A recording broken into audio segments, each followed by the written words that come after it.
तो हेलो नमस्कार। आज की इस वीडियो में हम रेनेसां इन इंडिया यानी कि भारत में पुनर्जागरण की बात करने वाले हैं। इसमें हम देखेंगे कि आखिर रेनेसां क्या होता है। उसके बाद हम बात करेंगे कि इंडिया में रेनेसां का क्या मतलब है, और साथ में जो इंडिया में इंस्टीट्यूशन रहे जैसे और मूवमेंट जो चले, आंदोलन जो चले, उनसे रिलेटेड, और साथ ही जो इसका इम्पैक्ट पड़ा और इसके कॉज क्या क्या थे, इसके कारण क्या क्या थे। तो है ये नोट्स इंग्लिश में, लेकिन हम उतनी ही हिंदी बोलेंगे कि आप अगर हिंदी में अपना पेन कॉपी लेकर बैठे हुए हैं तो कुछ बहुत लिख पाएँ। तो चलिए शुरू करते हैं मेन मेन इम्पॉर्टेंट पॉइंट जो कि आपके एग्जाम में इम्पॉर्टेंट हो सकते हैं। तो देखते हैं। देखिए रेनेसा, सबसे पहले हम रेनेसा की बात करें तो रेनेसा एक फ्रेंच वर्ड है जिसका मतलब होता है रीबर्थ या रीअवेकनिंग, यानी कि पुनर्जागरण, फिर से उठ जाना।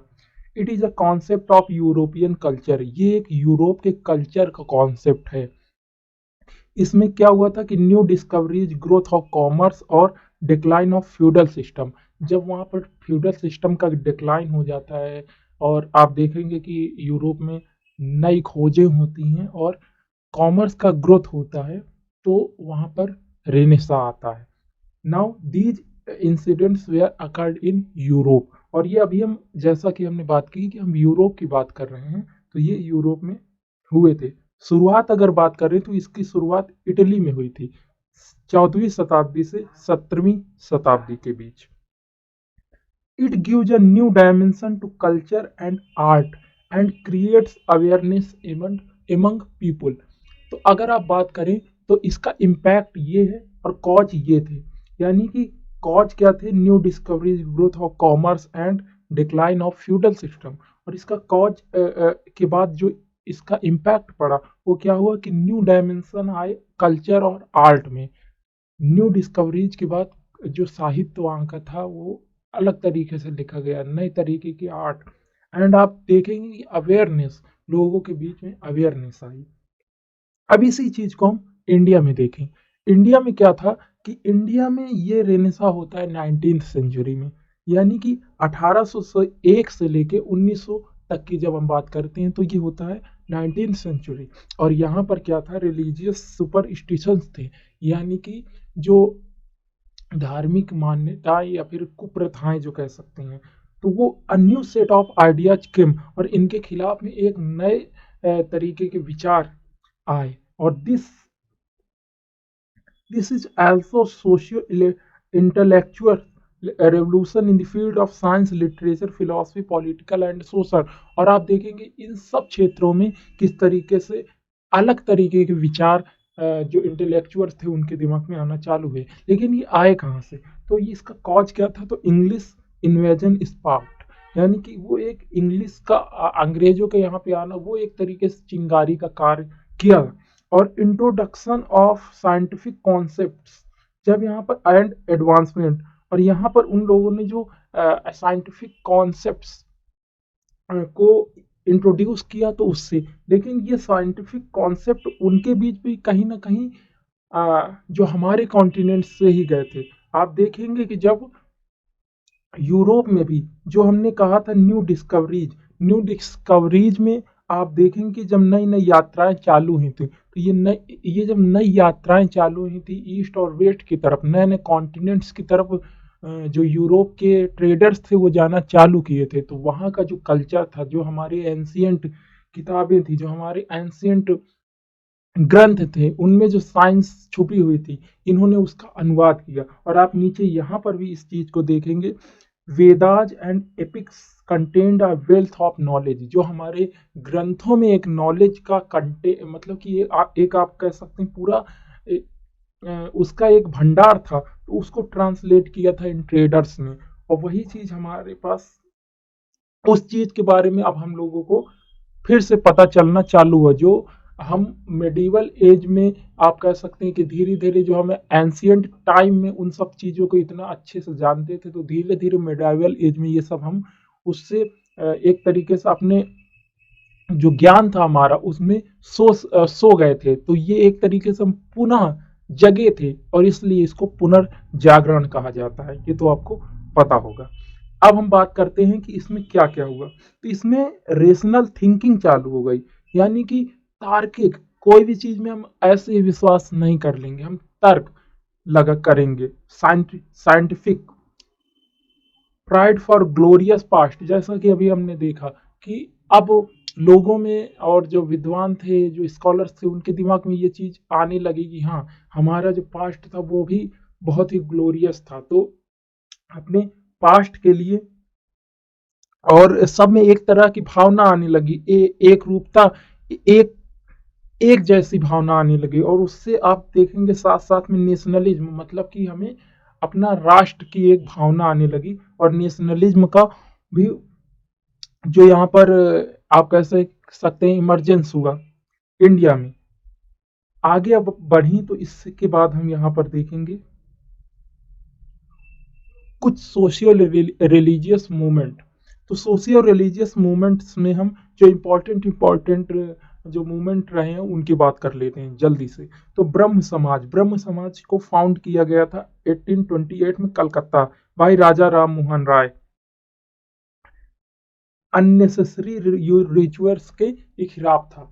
और अगर एंड कस्टम्स जैसे सती, चाइल्ड मैरिज एंड पर्दा सिस्टम, तो इसके खिलाफ था ब्रह्म समाज। अगला अगर हम बात करें तो आर्य समाज जो स्वामी दयानंद सरस्वती के द्वारा इसको फाउंड किया गया और बॉम्बे में इसकी स्थापना हुई थी 1875 में। Also spread western scientific knowledge, इसने जो वेस्टर्न साइंटिफिक नॉलेज थी इस संस्था ने उसको फैलाया। Theosophical Society that was founded in 1875 in New York by madam Blavatsky and colonel Olcott. तो इन्होंने इसकी स्थापना की थी और इससे जुड़ी थी एनी बेसेंट, इससे जुड़ी थी और बाद में इसको लोकेट किया गया था मद्रास में। encouraged students to learn about ancient Hindu, Buddhism and Zoroastrianism philosophies। Universal brotherhood का कॉन्सेप्ट इसने फैलाया था थियोसॉफिकल सोसाइटी ने। रामकृष्ण मिशन जो था तो वो स्वामी विवेकानंद जी के द्वारा इसको फाउंड किया गया और Belur near Calcutta in 1892। Opponent of caste system and untouchability, जो कास्ट सिस्टम के खिलाफ थे ये, और जो अनटचेबिलिटी छुआछूत के भी खिलाफ थे। सत्य शोधक समाज की अगर हम बात करें तो सत्य शोधक समाज जो था वो ज्योतिराव गोविंदराव फूले के द्वारा 1873 में इसकी स्थापना महाराष्ट्र में हुई। इसी तरीके से यंग बंगाल मूवमेंट की स्थापना हेनरी लुइस विवान डेरोजियो के द्वारा इसको 1820 में स्थापित किया गया था। और ऑर्थोडॉक्स रिलीजियस जो प्रैक्टिसेस थी और इसने इनकरेज किया लिबरल और लिबरलिज्म, इक्वालिटी एंड फ्रेटर्निटी को। इसको कलकत्ता में स्थापित किया गया था जो कि अभी हमने देख लिया। इसके साथ ही यहाँ पर कुछ और हैं तो इनको भी हम देख लेते हैं। जैसे कि एक अलीगढ़ मूवमेंट आपने सुना होगा, तो सर सैयद अहमद खान ने इसकी स्थापना की थी अलीगढ़ यूपी में। 1860 में इसकी स्थापना हुई और वेस्टर्न एजुकेशन को मुस्लिमों के बीच में इसका उद्देश्य था फैलाना। अब अगर हम विडो रिमैरिज एसोसिएशन की बात करें तो 1861 में इसकी स्थापना विष्णु शास्त्री पंडित और महादेव गोविंद रनाडे जी के द्वारा बॉम्बे में की गई थी। अब हम बात करते हैं देवबंद मूवमेंट की, जिसकी शुरुआत 1867 देवबंद यूपी में की गई। इसमें क्या था कि इसको bye Mohammad Qasim Nana वटावी and रौशिद Ahmad Gangohi के द्वारा शुरू किया गया। इसका मेन काम था कि educate Muslim to lift them up, मुस्लिमों को एजुकेट करना ताकि उन्हें ऊपर उठाया जा सके। और एंटी ब्रिटिश मूवमेंट था ये एक देवबंद मूवमेंट। तो इस तरह से ये इन सब लोगों ने जितने भी मूवमेंट चले सब ने सोशल रिफॉर्म करने का कार्य किया। अब हम इसका जरा फेज देख लेते हैं कि आखिर हम इंडियन रेनेसां को 3 फेजों में बांटेंगे और देखते हैं कि इम्पोर्टेंट कि मेन फेज में क्या क्या हो रहा था। तो अगर आप फर्स्ट फेज में इसमें देखें तो सोशियो रिलीजियस मूवमेंट था ये एक तरीके से बस।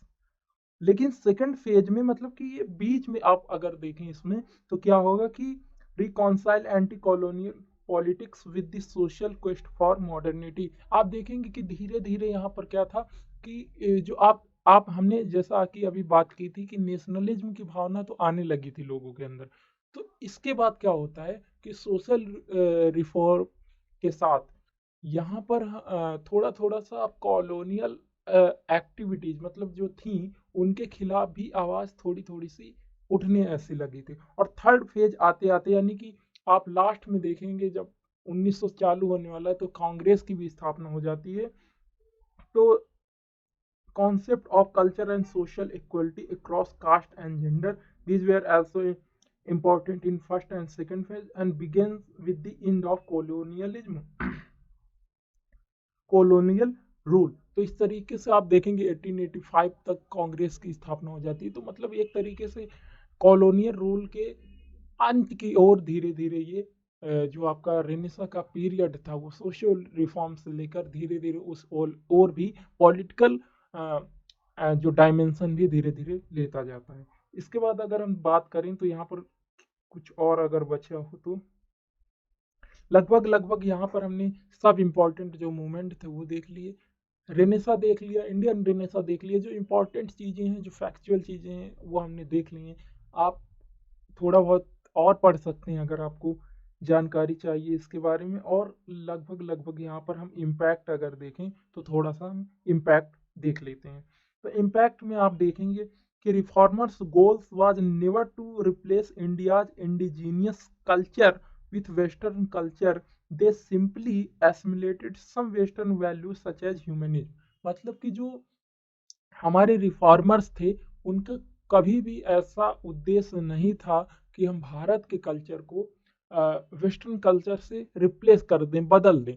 बस वो जो उनकी अच्छी कुछ वैल्यूज थे, कुछ अच्छे गुण थे, उनको अपनाना चाहते थे, जो अच्छी चीज़ें थी। जैसे कि आप अगर बात करें ह्यूमनिज्म की, तो इस तरह से जो इम्पोर्टेंट और आप कह सकते हैं जो कुछ इम्पोर्टेंट वैल्यूज हैं वो अपनाना चाहते थे। सेकंड चीज अगर बात करें तो स्वामी विवेकानंद जैसे short reforms by reinterpreting the Vedas in the context of changing world, he emphasized the ideal of selfless serious service and actions. मतलब कि स्वामी विवेकानंद जैसे बात करते हैं, वेदों का सहारा लेते हैं कि हमें सेल्फलेस सर्विस करनी है। तो इस तरीके से हम इसका इम्पैक्ट देखेंगे। और Ishwar Chandra Vidyasagar used ancient test to argue that widows should be allowed to remarry. Ishwar Chandra Vidyasagar use करते हैं एंशियंट टेस्ट्स का ये प्रूव करने के लिए कि हाँ विडो भी रीमैरिज कर सकती हैं।